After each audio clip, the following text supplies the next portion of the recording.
Top Congo FM 88.4, première radio d'information en République démocratique du Congo.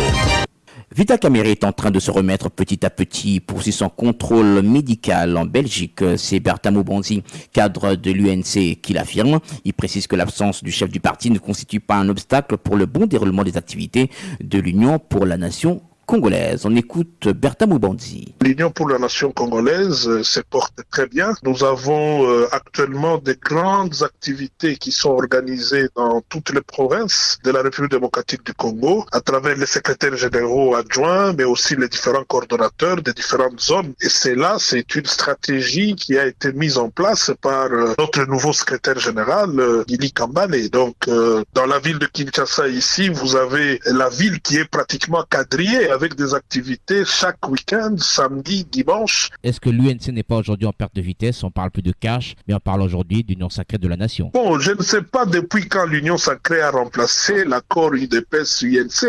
Le cash existe et au sein du cash, vous avez l'UDPS et l'Union pour la nation congolaise. Et nous travaillons en commun accord avec l'UDPS qui reste un allié et nous sommes évidemment des alliés du président de la République. Et nous travaillons par rapport à cela. Nous avons nos ministres qui sont au sein du gouvernement. Nous avons le groupe parlementaire cash au sein du Parlement dans lequel moi je suis un des membres en tant que député de l'UNC. Mais vous reconnaissez que l'absence de Vital Kamerhe plombe les activités du parti. Bon, rappelez-vous, le porte-parole du président de la République, à un certain moment, il avait dit que lorsque Kamerhe n'est pas là, ça se sent, et quand il est là, ça se sent. C'est valable pour la République, mais aussi valable pour son parti politique. Et comment va-t-il aujourd'hui, Vital Kamerhe? Bon, il se porte assez bien, et il est toujours en repos en Belgique. Il pourra rentrer quand? Bon, jusque-là, je n'ai pas encore cette information-là, mais le souhait, c'est qu'il revienne le plus tôt possible.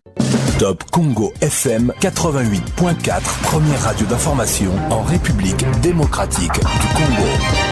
Vital Kamerhe est en train de se remettre petit à petit pour son contrôle médical en Belgique. C'est Bertha Moubonzi,